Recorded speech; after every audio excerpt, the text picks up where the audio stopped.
Thank you, Priya. That was very well constructed in time. So, uh, lots of four geographies. So, and many interesting questions, which I think because as Priya warned at the beginning, she's leaving a lot unsaid. The floor is open. If anybody is there behind me, I wish somebody would just let me know. Yeah. Yes. Go ahead.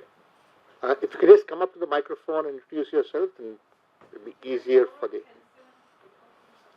Sure.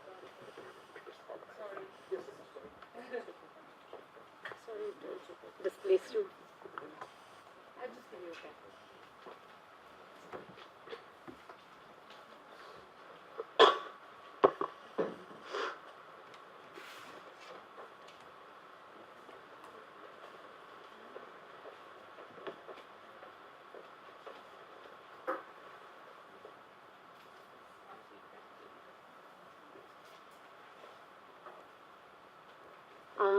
Hi, thanks for the presentation. This question pertains to your description of the Andhra case. You mostly use the term workers. You don't specify which sex, and I was wondering that there must be varying experiences between, male and female workers, because I would think that women would be differently treated and perhaps more exploited than men, especially by brokers. Also, is it family migration or individual migration? And, how would, gender dynamics and relationships change between home and work, destination? Both in the public and the private domain in that case, because you kind of mentioned that quite well in the Nepali migrants case. Thank you. Oh, I'm Shomjita. I'm a researcher in the Institute for Human Development in Delhi. Thanks.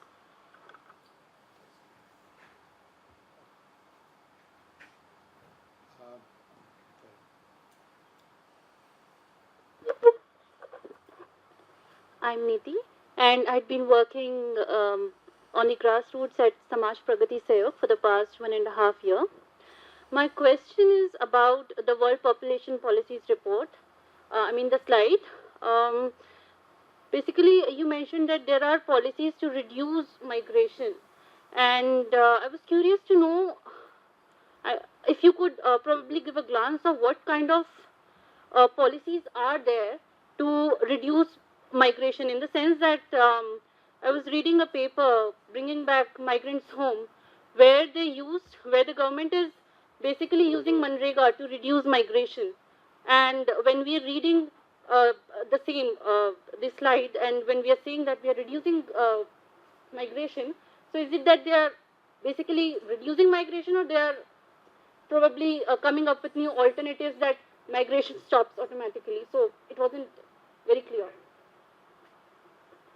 Yeah. Just one part that, and it may be specific to Ghana or Africa, of the question of domestic work. Both my impression, based on some old work, admittedly in Asia, Southeast Asia, and even in India. Yeah, my name is Anupam Khanna. I've worked in urban issues for a long time. So shows that it didn't show, that for most domestic work, I did not think that there were agents involved. It was more through social and personal networks, which were the vehicle or the information and actual facilitation occurred. And I was also talking to some people. I noticed that you had worked at ODI on women's domestic work, and again, my impression was that most domestic work was not actually facilitated by these agents. It was, yeah. So that was one question. And second question was actually related to this, because many of the so-called policies which are there sort of are ineffective or actually have perverse effects. So maybe a little more discussion of that would be helpful.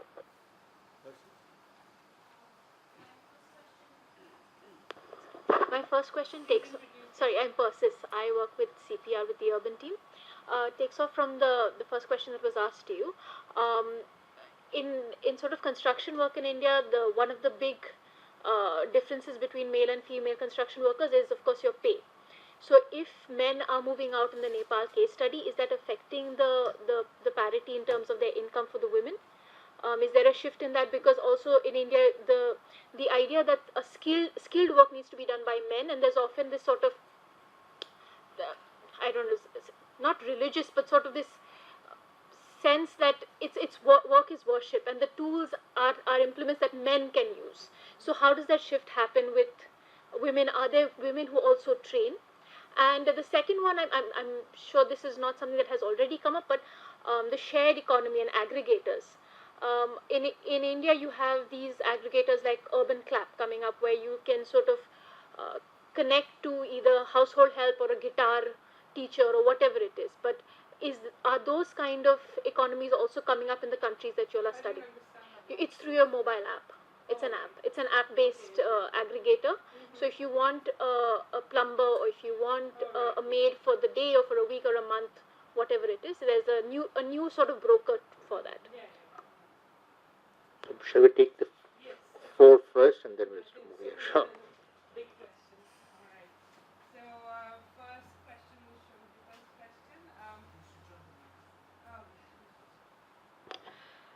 So your question was related to whether or not there's a varied experience between men and women. Of course there is. So what in that particular case, there was a lot of family migration, in the sense that couples were migrating together with the tekadars. And you are right, the women do have specific vulnerabilities, and there were stories of the agents sort of sexually abusing them or exploiting them, and they were in a double bind, because they were exploited by the agent, but they couldn't tell their husbands because they didn't want to lose face. But what the strategy that a lot of these women were using was that they would go with the tekadar, and the loan was only in the husband's name, so she wasn't bound to work with them in that case. At least some of them were doing this, that they would work there on the site as low-level workers, sifting sand and carrying bricks and unskilled work, and they would try and find domestic work in the nearby houses. So they had an escape plan in mind, they already wanted to get out of there. They didn't regard it as somewhere that they wanted to be for any kind of long-term period, because it was, work in dusty conditions, difficult to look after children, and all the other problems that I mentioned. And being away from home did have an impact on gender relations between husband and wife, both good and bad. I mean, some of them said that their husbands, because they were away from family restrictions, were drinking heavily in urban areas, and they had turned abusive towards them. Others were saying that because they're with them and there's nobody else to help, they're having to do more work in the house. So it cuts both ways. That's what came out. So there wasn't one single scenario that they were describing, but certainly there are differences in their experience. Okay, then moving to your question about these population policies to reduce migration. I mean, you're right, one of the objectives of NGNREGA was to control migration or prevent it. The idea was that, this should be prevented because it's not a good thing, and if you're offering people employment in rural areas, then they won't find the need to migrate. And the underlying assumption was both that it's not a good thing and should be reduced, and that they will stop migrating if they're given work. But as you know, the results have been very mixed. Some people have stopped migrating, probably those people who went for the worst jobs and would have preferred to stay back. But others who were migrating for more remunerative jobs have still continued to migrate. And there are lots of irregularities with NGNREGA as well. So the work isn't available to the extent that you see on paper, and there's lots of issues with that. So yeah, the objective was to reduce migration in that, and I think that under those world population surveys, they've been bunched into the same thing, So whether they're actually actively stopping migration, as in the case of say China or Vietnam, where they have controls on people, registering from rural areas and urban areas, or whether it's just to try and prevent it or reduce it by offering work.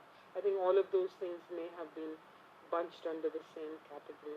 I'm not sure that they've distinguished in a very sophisticated way. Does that answer your question? Yeah. So you were asking about the prevalence of agents in the recruitment of domestic workers. So our partners in Southeast Asia are called the Asia Research Institute, which is based in the National University of Singapore. And they have a very long history of working on domestic workers. And it was, in fact, through their work that we became aware that there's a huge network of brokers. These workers cannot move from countries like Indonesia or Cambodia, Myanmar to a place like Singapore without the help of these agents, because the system is so complex, the regulations are so complicated. They have to undergo training, they have to undergo all kinds of certification procedures. They just can't do it themselves, And no, but that. But okay, forget Singapore, but it is also a fact in Hong Kong. It's a fact in most of the richer countries that employ workers from poorer countries. It's an industry, it's called the migration industry, which refers to all of these brokers. South-South migration, which actually dominates everything. Thinking of, I think, Arjun Chang and others have also reflected some time. I thought they also found that for domestic work, it wasn't the formal agents. Anupam, you can just use the microphone when you speak better. I mean, it is, because, we've been actually collecting information recently on the ground, so it is very much, in some countries, like in Myanmar, where I'm working right now, the migration industry or the network of brokers is underdeveloped, because they've only just recently started migrating out. There has been a lot of migration to Thailand across the border, but that's different. But from other parts of the country, it's underdeveloped. But if you go to places like Cambodia, there are huge networks of brokers. They exist practically everywhere. No, even within the country. Yeah, even within. In India, we have that. People who call, like all the maid servants coming from Chhattisgarh into Delhi, they are brought by all kinds of intermediaries. Yeah. And finally, we had the question about whether or not there's parity in income for men and women in Nepal as more women enter the workforce. Well, there isn't. The women's wages are still lower than men's, and it's for all those reasons that I described, where they are socially constructed as not being able to perform work to the same standard as men. So it will take time for all of that to change. And like I said, it's a constant process of negotiation. So they are, collectively putting pressure on thekedars and employers, saying, we're doing the work just as well as men. Come and have a look, then you decide what to pay us. But these norms take a long time to change, so it will be a while. But it's happening, Okay, so I can now take the next set of questions, if there are any. Sure. Go ahead. Oh, there was one thing about the app-based aggregator, right? This is the kind of tech fix, isn't it? The technical fix that people say, yeah, let's just develop an app, which would be great if it was all on paper. But like I was saying from the Ghana example, a lot of the functions that human brokers fulfill is giving recommendations on character and, all those sorts of things that an app would never be able to do. So, there are sort of more kind of tech fix type of organizations in India actually for placing domestic workers. I believe in Maharashtra there are quite a few. They're not tech apps as such, but they are more, procedure based and sort of, So it's, there's a... Abigail Hunt and company at ODI have actually been looking at the role of apps and such for domestic work, right. low-skilled women's work. Okay. Thank you for that. I'll contact them. Yeah.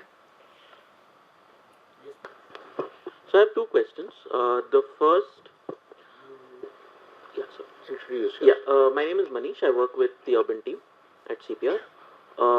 Yeah, so my first question, you spoke, your work suggested, at least in Ghana and in Bangladesh, of the brokerage system running in parallel to a formal system of migration, which for various reasons is complex and inaccessible, etc., for a majority of people. Yes. What you spoke at the end about the policy, about the negative policy approach to migration, seems to be reflected in the legal framework that supports these formal systems, right? So visa regimes are restrictive because they want to discourage migration to their countries, etc., right?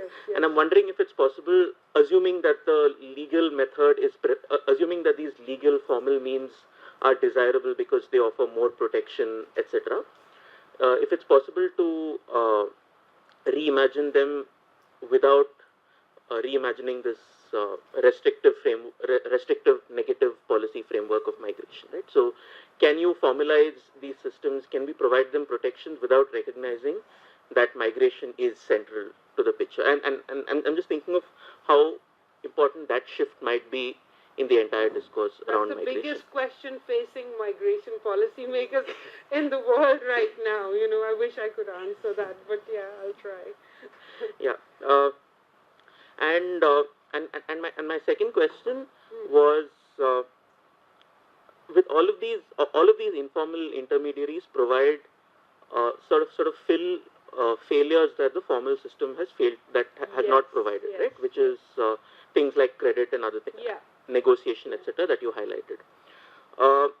If we were to again try and regularize or whatever, in some way regulate the system, that so that these benefits are available while the pain points are minimized, right? So the exploitation is minimized.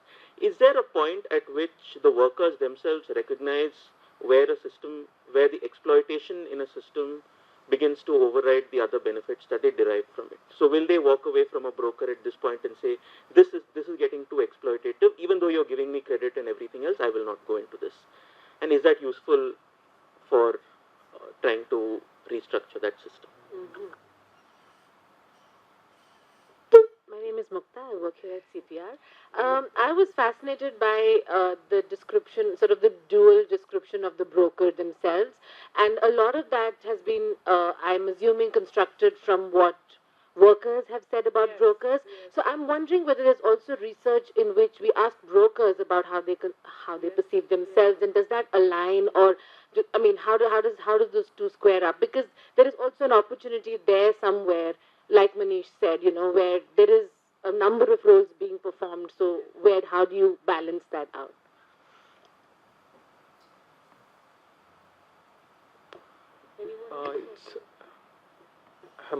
My name is Bonnie. I'm a PhD candidate in DU.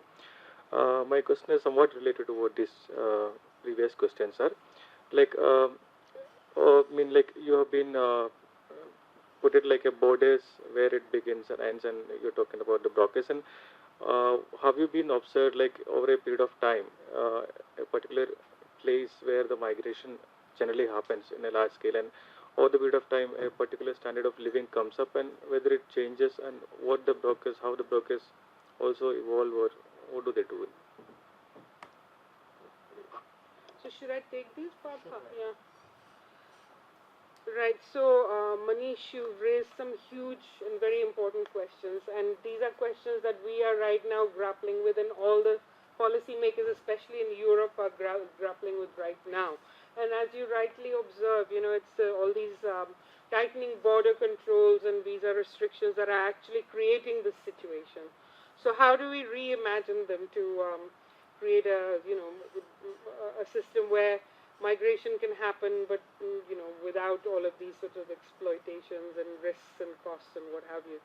But this is the difficulty, you know, because receiving societies have a particular approach to migration where they perceive it mainly as a threat, despite the fact that time and again research has shown that migrants fulfill so many important jobs and requirements in receiving societies. I mean, if they were withdrawn today, whether it's from rich countries in Europe or whether it's in India, if all the rural migrants were suddenly taken away, you know, all us middle class people and all the industries and everything would just grind to a halt. You know, this is essential labor and essential workers, which receiving societies are very reluctant to acknowledge and um, mention. So that is number one problem. Until such time that migration hasn't become regarded as a positive thing and not an evil that society has to fight, these controls will continue, and they will continue to get worse and worse and worse. So I don't think that reimagining. No, just one. But how do and how do we do that? Through economic data or data on the economic benefits of migration, for example? See, one of the difficulties is that it's very difficult to actually methodologically study what impact migrants have in destination societies. What economic and social impacts they have, what contributions they make. People have tried to do that kind of research, but it is it's a huge technical challenge to do that, and there aren't that many data on it. So that's one big problem. And then, of course, as soon as one study is published, another study saying completely the opposite is published the next day. So, and it's a big political issue. Elections are won and lost on this issue now. So it's a huge thing. It's not going to go away that easily. And your second and connected question was whether we can develop a system that would become attractive to workers and they would be attracted to go through a more regulated and formalized system. See, governments have been trying to do that. I mean, I take the example of Bangladesh, where they have set up all kinds of things to help migrants and employers to find suitable workers, to go through a more regulated system, to not have to use middlemen, because the assumption is that middlemen and brokers are exploitative and the official system is not. But everybody here, I'm sure, knows that is actually not the case. As soon as you have a procedure, the bribes come in, corruption comes in. So that's the issue. You can't create an effective substitute because it never works as described in the textbook. That's the issue. So Mukta's question was whether anything has been done to understand the broker's perspective.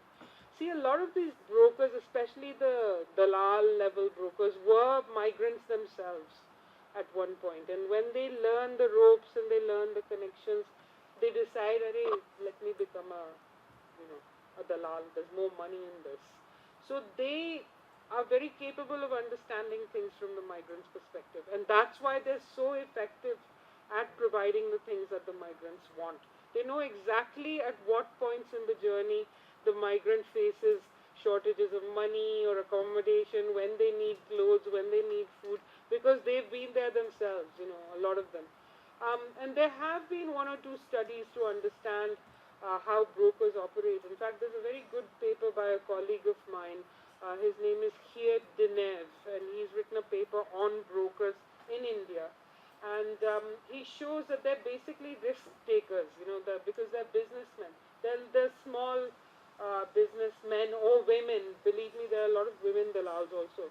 And they have to manage everything. They are the people who are connecting these different worlds, rural to urban, and all kinds of, they are the people who translate these languages, who help people to, make those connections, travel those distances. So they are juggling a lot, and they are carrying a lot of risk as well, and they have their reputations to maintain. So they don't want anything to go wrong, believe me, they never want to be in a position when the worker says, you're treating me really badly, I'm going to go with that other dalal. No, they will do everything in their capacity to make sure that people like them and that they're happy with the services that they provide. It's a service industry, essentially. But it's never understood like that in the policy discourse, yeah. And I guess the last question was yours. What happens to these people over time? Now, that is actually a very, very important discussion, and it's something that I'm trying to introduce in my more kind of theoretical work on migration, where people tend to view the whole process in a very cross-sectional way, and they look at what these workers are doing. Look, they're working on the streets in horrible conditions, but nobody's really looking at where they've come from, what their past was like, and where they're going to, what's happening to them over a period of time. And it's a rocky road, but lots of people do slowly manage to do, they'll improve their housing, they may start paying for their children to go to a better school. I mean, we found in research with construction workers in New Delhi as well as Dhaka and Kathmandu, that paying for their children to go to private schools is one of the first things that a lot of construction workers are doing. And because they're investing in their future, they're investing in their children's future. They may not immediately become poor, so we cannot say that, okay, they're construction workers, now they're not poor anymore. No, that's not like that. It's all very slow and incremental. If they face a big risk along the way, like if there's an accident and they lose a limb, or if they fall off that horrible scaffolding and die, then of course everything is reversed. But that's because the whole system is not geared up to accepting these migrants and providing them with better working conditions. And if they were provided with more security and better working conditions, then their progress would be much faster and much more assured. So yeah, so a long-term perspective is essential, and that can only be achieved if you've got if you're following a community over a period of time, or if you have panel data or something like that. So panel data sets are gold, believe me, they're very, very important here to understand this. Okay. Yes? If you can just turn on your microphone, Principal.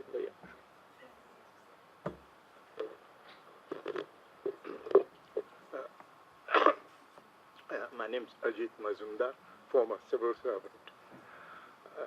I just wanted to make a few comments. The 4 cases that you have studied, I think, need to be distinguished in a way that international migration is really totally different from in-country migration. So the Bangladesh to the Gulf, or Philippines to domestic servants from the Philippines to India, or the like, raise quite different issues, and they certainly require government intervention, registration, or provision of agencies for facilitation, for protection, and so on, which we have attempted to some extent in India. But the second point was that I think we make a very good case for forgetting the push-pull dichotomy. Really, it tells us very little, because motives are so mixed, conditions are so different. But it is interesting that all the migration cases really were rural-urban, except the deviant case of East Africa, where it was urban-rural. Did I understand that? Also rural-urban, I see. So the sort of policy implications of attempting to reduce migration have always been, till are, to improve conditions of work and living standards in the villages. And that is in any case a part of the general development program of any country. It's not specifically in relation to migration. So one can forget that as a factor. Certainly every government will try to raise the standards of living in the... And incidentally, I don't think that Narega was particularly directed towards movement of labor. It was essentially an income generation scheme for off-season workers. The point that I really wanted to emphasize was this question of brokers, and whether, I'm now talking about India, whether there is any need for registering brokers or imposing conditions or controlling them, I think it would probably be less than fruitful. Because attempting to control through police methods what is a normal now business arrangement or formal economic arrangement will only introduce another level of corruption and without affording any greater protection to the migrants. The exception, of course, is trafficking. Now, trafficking really relates to women and children for sexual purposes, and that is already a matter of criminal law, and that, of course, we need to enforce better and so on, catch the people who are doing it and punish them. But for any other kind of improvement in the condition of migrant labor through the regulating or examining the brokers or Thekedar's role in it, I think it can only be done by social service organizations. The social service organizations are in a position, and there should be more of them, to study the actual conditions, and they could also provide a forum for grievance redressal. If you want to, if you have problems with the brokers that you have dealt with, the idea of going to the police to complain, I think, is really out of the question. But if there were a responsible social service organization, you could very well go to them, as you would go to a women's welfare organization, and then perhaps obtain some redressal or some improvement in conditions through that.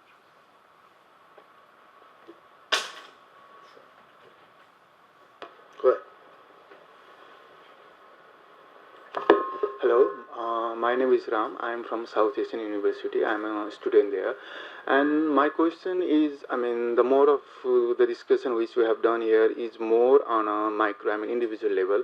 If we move a little bit above, in a macro level, let's talk about this nexus between migration and development. In that sort of discourse, then how do we fit this overall migration in the context of development? And as you have pointed out that there are some, benefits both for the migrant and as a country itself. And I think I don't know much about the internal migration, but for case of international, labor migration, some of the countries, especially countries like Nepal, Bangladesh, they are in a way promoting that type of migration too. In that stuff, in overall, the discourse of this migration, how do we see in the context of development, in somehow macro level, if we leave apart the precarious condition of those workers, and if you go to a higher level, how do we see that?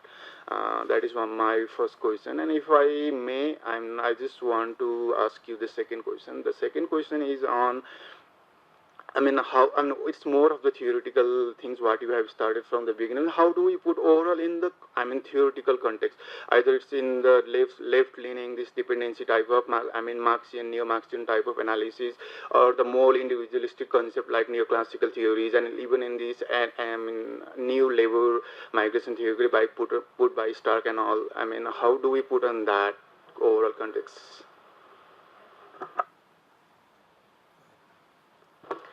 I am Sunita and I am working with IIDs. Ma'am, I want to just share about internal migration in India and particularly about brick workers. Ma'am, what I observed in the field, most of the brick workers, either they are the interstate migrants or intra-state migrants. And for the interstate migrants, there is one act, Interstate Labor Migration Act in India. But right now there is no any act or anything about these intra-state migrants. And during this migration process, the worker lost their many entitlements like cheap grain in PDS or healthcare facility like Anganwadi worker. They don't visit to brickle industry and all because they don't consider this is the part of main habitat. So just I want to share this thing, whatever the brick workers they are facing. The second one thing, ma'am, in brickle industry, the recruitment process during the worker are recruited in a group, not as an individual. Suppose in each and every group there should be a male member. So during means because of this, the role of women or the work of women are undervalued. So just I want to share this. Priya, just a quick follow-up on that, which is when these population policies are measured, you mentioned, of course, China where there are, and Vietnam where there are restrictions, but as she pointed out, there are could be significant loss of benefits even in countries which have free migration, like in India. So, do these measurements take these kinds of things into account? That as she pointed out about the brick workers, so most of them, or maybe some of them, have been seasonal migrants as well. So how do the two questions come into being, in the sense that because they are being seasonal, is it temporarily loss of certain entitlements because they will get back to their place, or is it that even if they're seasonal, I mean, are they at a larger loss?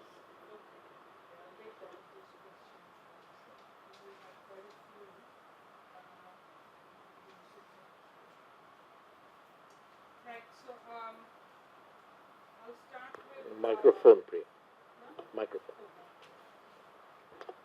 Let me start with Dr. Majumdar's observations. And you said that it's international migration really where you need policy interventions, but with internal, it's a different story. I completely agree with you. It is a different situation, but there is a need for policy interventions there as well. And the last question really highlights that point. So policy interventions are needed whether or not migration is free for all, in the sense that mobility is permitted by the constitution as we see in India, or whether it's restricted. I mean, the situation is that people migrating into low-level jobs, the poorer people, face a lot of hardship and vulnerability because the system is not providing them with protection against the kinds of losses, to entitlements and government schemes, as well as access to cheap housing and schooling for their children and so on. So I'll get back to that, but one of the points that you raised was that social organizations can be asked to look into this whole issue of brokerage rather than trying to regulate it, because it will create problems of corruption and so on. So you could ask committed social organizations on the ground, to see whether people are being exploited or not, and so on. So I think that kind of informally happens in places anyway. I mean, I remember in this study that I did in Andhra Pradesh, one of the women was telling me that, she felt that the broker that they were going with was too exploitative. So some of them got together and they went to the Mandal Revenue Office to complain about the broker. She did say, though, that nothing was done about it, that their complaints fell on deaf ears. So, again, there is sometimes some collective action. It's not always fruitful. And if there is a sympathetic NGO or a social organization working, then of course I think that would be better. And you usually see that in situations where there is a strong NGO presence, things start to change. Like in Maharashtra, there are schools being set up for the children of brick kiln workers or construction workers. So NGOs certainly have a role to play. I agree with that. So what did we have after that? Yes, you said that we need to look at the macro level picture. And you're absolutely right, some countries are promoting migration in a big way. Sri Lanka, Bangladesh, and you mentioned Nepal as well, because they can only see the money, right? There's a huge flow of remittances through these workers, and even though they don't count it in GDP, as far as I know, they still do want that money coming in. They want that money flowing to the country, and they don't seem to care too much about whether or not they're working in precarious conditions. So a lot of NGOs have said that this is like the country exploiting its own workforce, and saying, okay, we don't care how they're working, we just want their money, so let's promote migration. That's one way of looking at it. But there is definitely a role that migration plays in development. I mean, some long-term studies in China have shown that, where there's been significant reductions in poverty in the west of the country, for example, migration has been an important factor. But it depends so much on the local cultural and institutional and policy context. So, on the other hand, in the Philippines, there hasn't been any noticeable change in poverty levels, as far as I understand. I mean, I'm not a Philippines expert, but that's what a lot of the kind of cynics say. Well, what has Philippines got to show for all this migration history? They've been migrating for decades, if not more. So it depends. It depends very much on whether or not you can make productive use of remittances, what people actually want to do with remittances. They may not want to invest them in productive uses. They may want to just invest them in a brand new house. And schooling is one thing that you do see quite a lot, actually. But then that doesn't figure in poverty data. Do you see what I mean?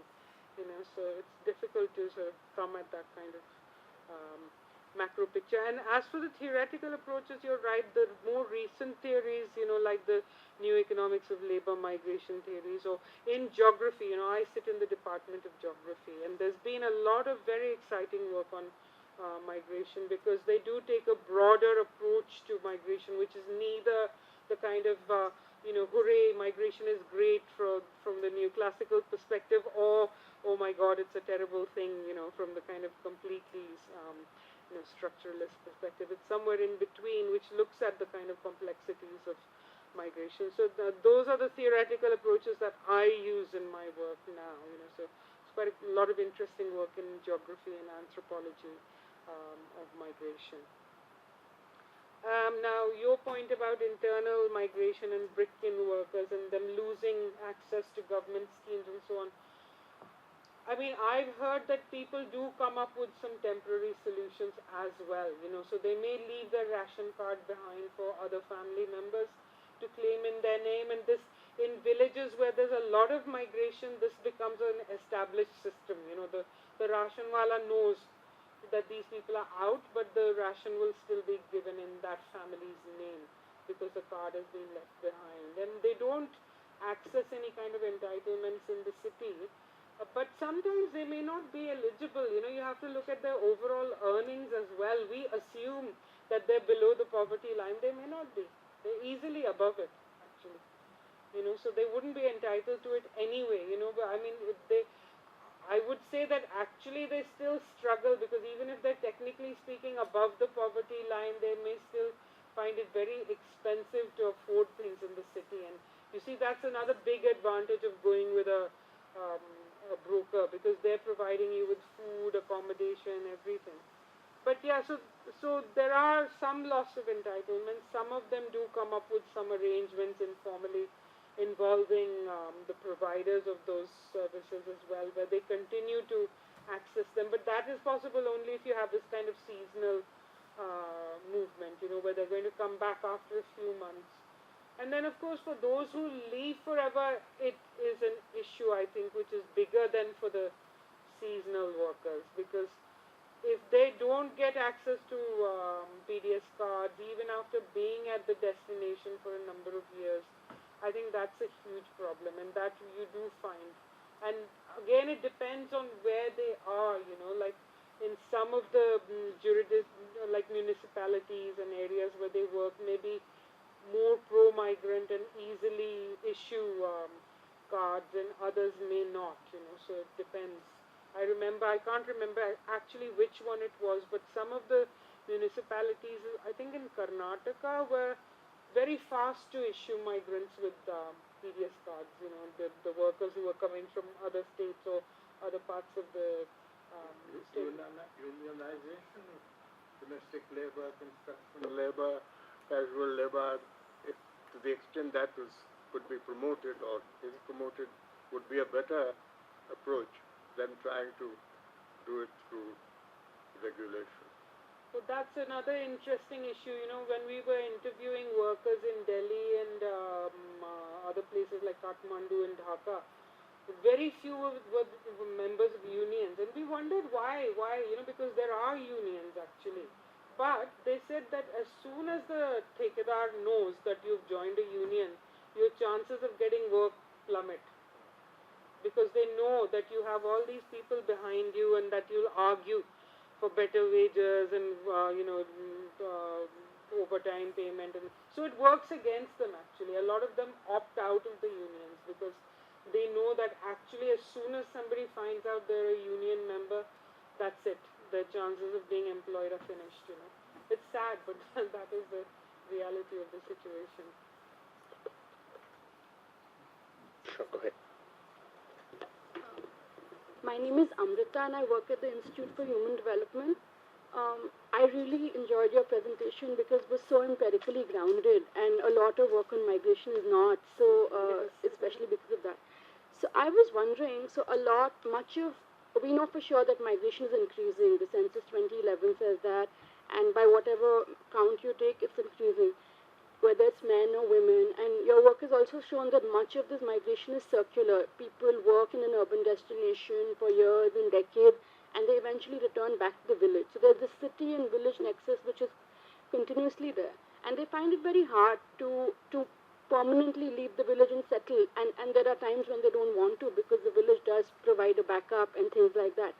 So I'm just wondering, when you have such huge hordes of population, people from the village who live in cities for such extended periods of time, so what do you think are the implications in general for rural development and development policy? Because we've never seen such numbers before. And we do know that, you spoke of the hardening of negative attitudes, and we know that urbanization is exclusionary. So some thoughts on that would be good. Thank you.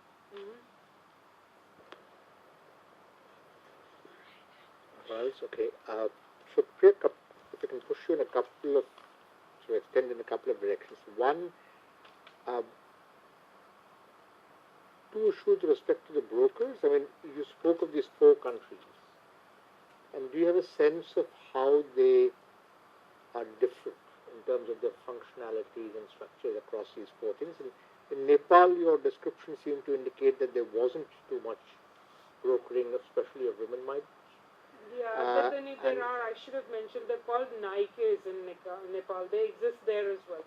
So, and then how that, and the second thing you mentioned briefly in passing about women brokers and whether or not you have, sort of comparing across genders, you have a sense of that.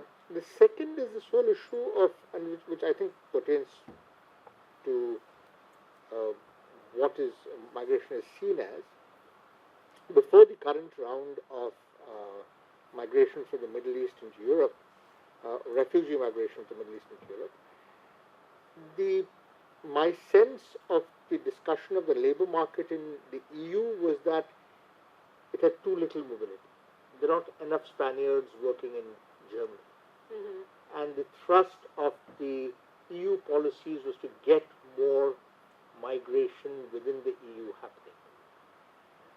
And what is it, is that accurate in terms of the way we sort of look at the situation? And B, so is this essentially an issue relating to the provision of social protection, the kind of indigency that the new sort of refugee migrants bring to the table as opposed to a more equal kind of footing, kind of structure? What do you expect those things to sort of come through? And finally, something that you sort of brought up in your answers, and I'm just wondering whether you have any structured thoughts on that or pointers to literature. You mentioned about the difficulty of measuring the impact of migration per se. And yes, you know, so is there work in terms of what are quote unquote the standard consumption based measures which sort of are used to figure out whether or not it's helping, and comparing them to quote unquote changes in behavior? Where, as you said, for example, moving the child from the government school to a private school, for instance. It's behavior that's similar behavior has been seen in some income supplement experiments in India.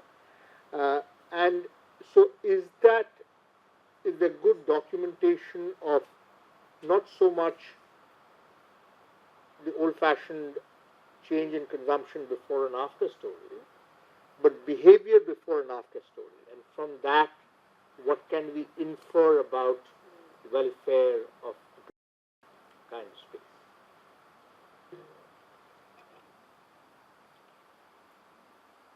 I think I should take these questions now. There's quite a few again. So, I think Amrita, yours was the first. Yeah. Amrita's question is very valid, of course, because there are ever more people coming into urban areas, or ever more people moving around generally. I mean, migration is not new. Most societies have been mobile historically as well. But there are new kinds of migration, and of course, better communication facilitates migration in all kinds of ways. So I would say that that has led to a boost in mobility. But what we see is that the combination of negative policy attitudes and the inability to build the required infrastructure to receive migrants and deal with temporary absences or whatever in sending areas means that by and large societies are ill-equipped for this kind of thing. So if you look at what's happening here, there isn't. I mean, I know Parth has been considering this question about how to provide low-cost housing for migrants. I mean, I believe that was one of the questions that was being considered by the special committee appointed by the government. So it's definitely a burning issue. We do need to provide people on the move with more support of all kinds, not just housing. And that isn't happening. So, and there is this kind of swell in population numbers, and then falling numbers after the migration season is over. But most of these receiving areas are not handling the inflow of workers, and it's not just in India. We did some work in South Africa where there's a huge influx of people from neighboring countries, but now from further afield, all the way from Ethiopia down to South Africa. But these local governments are literally heaving under the pressure. And there's all kinds of conflict with the locals, because nothing has been set up to deal with this influx of people.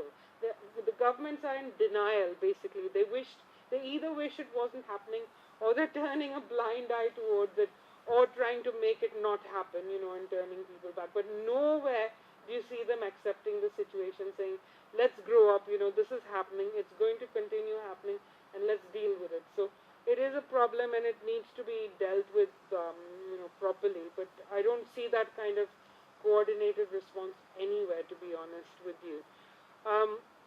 And going to Partha's various questions. So in Nepal, there are brokers. I forgot to mention them. These women often migrate through brokers known as Nikes there. And they are their point of contact with urban employers. So they call them Bhai, the Bhai found work for us. And this Bhai is a Nike who's a broker basically. And they go and negotiate the terms and conditions of the job, and then these girls or women, they migrate. But again, in the city, they play these multiple roles. So they're often very critical to convincing the employer or the ठेकेदार that this woman should be given a job. So they say, please employ her, she's good, she can work hard, so they represent the women, and the women were telling us that, without their recommendations, it would be very difficult for us to get the kind of job. And again, all kinds of other little bits of support here and there. So they also play these kind of, complex roles. The female brokers, you see them in India as well. I used to hear about them a lot in Andhra Pradesh, but I have to confess I never personally spoke to one myself, although I know that they exist a lot for agricultural work, so the people going to harvest chilies in Guntur, for example, or, doing even for other kinds of cash crop harvesting. A lot of the dalals or the brokers are women, in fact, because what usually happens is somebody starts migrating, they gain some experience, they know, where the jobs are available, who's a good employer, who's not, where they can live. Then they also start bringing groups of people. So the next time they migrate back to the destination, they take 4 or 5 people with them. That's how it starts, That imbues these female workers with a degree of agency that seems to be at variance with the kind of social constructs that you were sort of talking about. So I'm just wondering, under what conditions are those social constructs rendered less constraining as opposed to... You're absolutely right. So, they are constantly pushing these boundaries. And what I saw in Andhra Pradesh, at least, was that we didn't have the kind of restrictions that people from the Tarai were talking about. The Tarai is highly restrictive to women's mobility, very conservative attitudes, and women should not work outside the home. She should hand over all of her earnings to the husband, etc., etc. All those sorts of views. Whereas in Andhra, it didn't seem like that to me. It seemed women were going in gangs independently with other women contractors. So it was a much more sort of fluid and maybe a more equal situation. I say relatively speaking. It's never perfectly equal. They still earn less than men and so on. But, much more egalitarian compared to the Tarai situation. So then you talked about EU policies. Yes, many countries in Europe have historically promoted migration because they've wanted workers, both skilled and unskilled. So, for example, Germany had a guest worker scheme to bring in people from Turkey.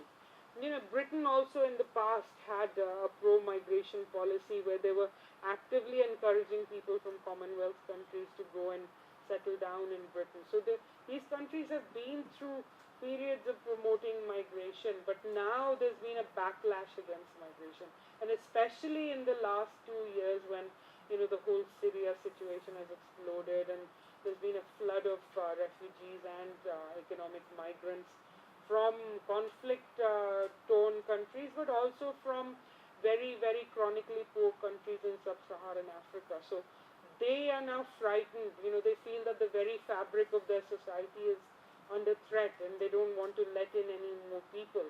But they're being ridiculous because they're letting in tiny numbers of people officially. So if you restrict it to that extent, then most people are pushed underground. It creates more irregular migration, more dangerous human smuggling and those sorts of migration routes. Because, what are the Syrian people supposed to do? Jordan and all those neighboring countries are already taking huge numbers of refugees. So some are going to end up in Europe as they are ending up in many other places. But European countries are not welcoming. So it's creating all sorts of issues. And your point about social protection for refugees, I didn't quite understand. You raised one point there. I mean, in the sense that, is it the case that when you wanted Spanish workers or Turkish workers to come into your countries, you were primarily thinking of them as workers? Whereas with the current inflow of migrants, you think of them as refugees, a burden on your system, and therefore a claimant on your resources but not a contributor, in part because of laws which sort of prevent refugees from working. Right? And so I'm just wondering whether it's these kinds of factors. So, of course, the other narrative is, not so much Turkey, but the other intra-EU migration until recently was largely, quote unquote, within the same broad faith and so on, and now suddenly you've expanded it to an unfamiliar faith, and so this is more to do with unfamiliarity about Islam and so on and so forth, rather than anything to do with the rich and the poor. And of course, it's difficult to entangle the two. But that is, and the other thing was about your, when you're measuring. Yeah, I'll get on to that. Sure, yeah, no, thanks for clarifying this point. But it is true that refugees are seen as, once the label refugee is applied to a person, they immediately acquire that identity to the exclusion of all other identities that they may possess. So their skills are not seen. They're not seen as in any other terms. So they're perceived as somebody who's going to arrive, claim all kinds of benefits, and put a burden on society. They don't actually see that some of them may possess skills that this country needs.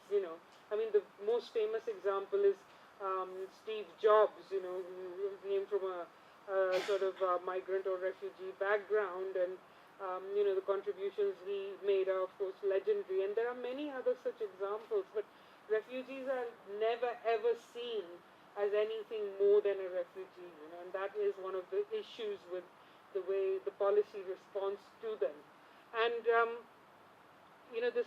there's of course this problem of them not being able to work in the countries that they go to, and that's one of the issues in countries like Ethiopia, for example. There's a lot of migration from Eritrea into Ethiopia, but because they're not allowed to work there, then they bounce off and go to Europe, and that's one of the issues. So that happens in many other countries where refugees are not allowed to work. South Africa is probably an exception there, where they do allow refugees to work, you see. But then they have these other issues, like I was telling you earlier. Their local authorities are just groaning under the pressure of the huge influx of people from everywhere. So, it has to be dealt with in a more systematic way. And planning has to be done rather than running away from it. So measuring the impact of migration, there certainly haven't been that many studies on changes in behavior. I can think of one. There may be some others, but very few. And these are small case studies. There was a study of Santal migrants in West Bengal, I believe, in changes in their reproductive behavior and the use of family planning. It came out in EPW quite a few years ago. So there have been, some case studies like that, which if one decided to do a literature search and look at it, then it would yield something. But I don't know if there's been actually, kind of sort of systematic effort to do that on a broader scale. So yeah.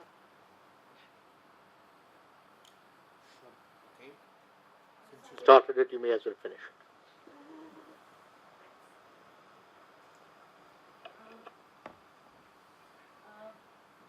Quick question, though perhaps it's kind of complex, and I don't know whether you've looked into it or it's kind of beyond the scope. In the contemporary landscape, we see, many countries, America in particular, criminalizing migrants of a certain religion. Now, even where this is not happening, such criminalization is not happening, how does religion per se intersect with, migrant class and their gender and everything? Because in Nepal, the experience of Nepali workers in the Middle East, construction workers, and that Bangladesh would differ a huge lot. Can you give us some insight of that? So are you asking how the religion affects the way that policymakers react to them? No, the everyday social, economic interaction in the destination, how is that affected? Big factor, yeah. And just to take on further from the Brooklyn question, the other factor in especially short-term Brooklyn migration is a large prevalence of caste. In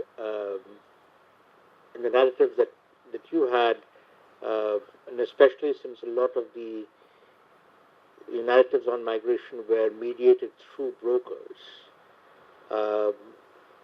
if you could also talk a little bit as you finish, and we could end with this because it's been a long session, is our access to these kinds of networks and brokers, uh, how does caste figure in it? Are there caste-specific brokers, or are there sort of unequal access to these networks because of caste, etc.?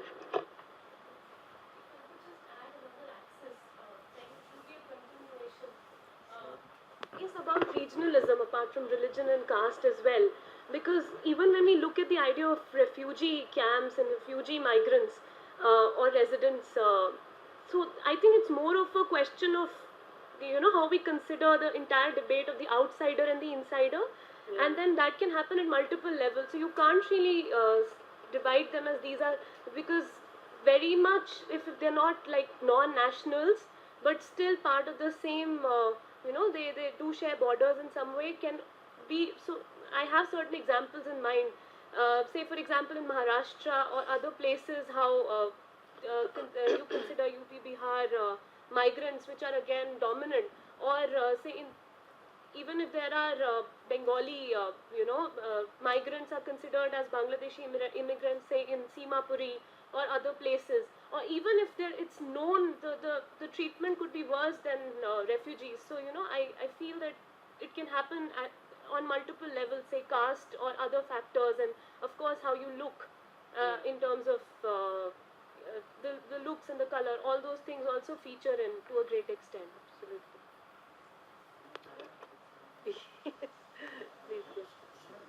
Basically, the things which were The right to not answer, so that we don't start a whole new workshop. Yes, go ahead.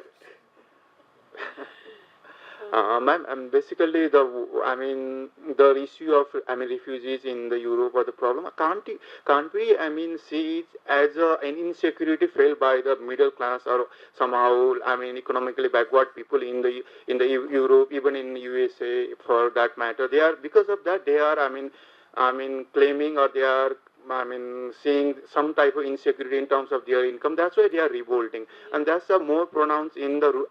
So far some of the article I have read in the rural part of USA, people are basically hating migrants because they think that the migrants are taking job, and because of that, and that sentiment, if is true or false, if we are not being able to convey that the conception is wrong, then how can we prevent those things? That's basically driven by the logic that people are feeling insecure of the migrant. If you can feel them secure, then that things won't happen, and that has been the case before.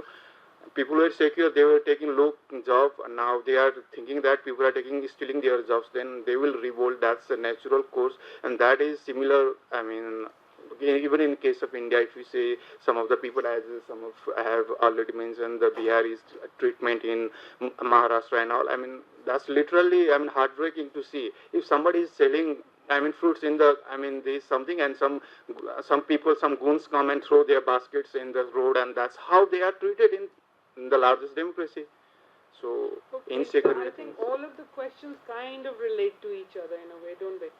So certainly religion and caste are very, very central to anything that happens in migration. And even if we think that caste has sort of gone away and doesn't really matter, people in rural areas very much identify you in that way. So you're immediately pigeonholed as something or another. And of course there are other dimensions to that, by gender as well. So it is important. Now, one of the things that migration does do is it might dilute some of those caste divisions. So one thing that people do say, I remember when I was interviewing migrants in Bihar, they said that, look, when we go to Punjab, we are treated differently, because here in Bihar, if you're a scheduled caste person, you can't even hold your head high. There are all kinds of behavioral expectations, and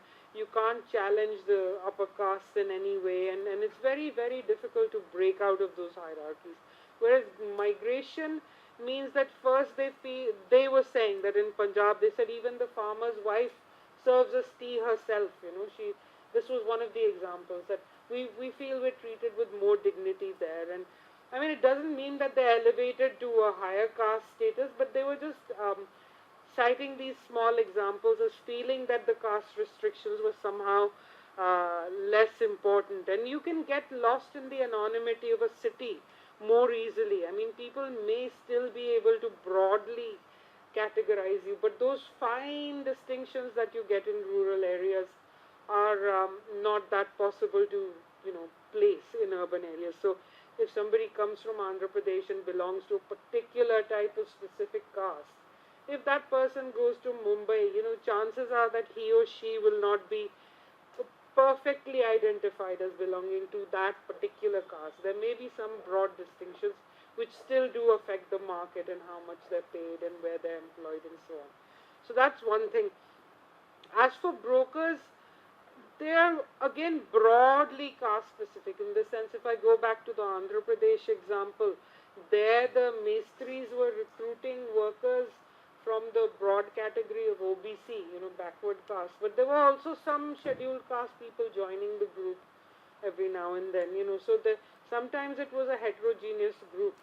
And in Bihar, Madhya Pradesh, where we also did some work, some of the upper castes had started migrating because they realized that when these people go out for work, they're earning much more than people in the village, and actually the overall income packet is higher than they were making from whatever they were doing in the village. So they also started migrating, and that had kind of again loosened some of those very tough boundaries between the castes.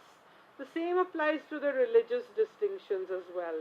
There are people are immediately identified, this person is a Muslim or this person is a Hindu and something like that, and then that does lead to some specific market niches being available to them. So from Bihar, all the Muslims were going to work in embroidery factories in Mumbai, or bag making or something like that. Very, very specific niches of work. So all the scheduled castes were working as farm laborers in Punjab. All the Muslims were going to the cities and working in this kind of small factory base. So there were very, very strong compartmentalizations, and both because those were the sorts of skills that they had, but also because those were the employers who were willing to employ them. So it works in both ways. But definitely caste and religion play a role everywhere. Or ethnicities, as well, if that's an issue like in Nepal. So yes,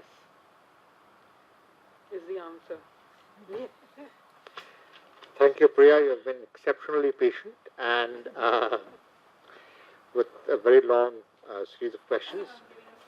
And so we'll try and so as you can see, there's a lot of work that is being done, but a lot still remains to be done.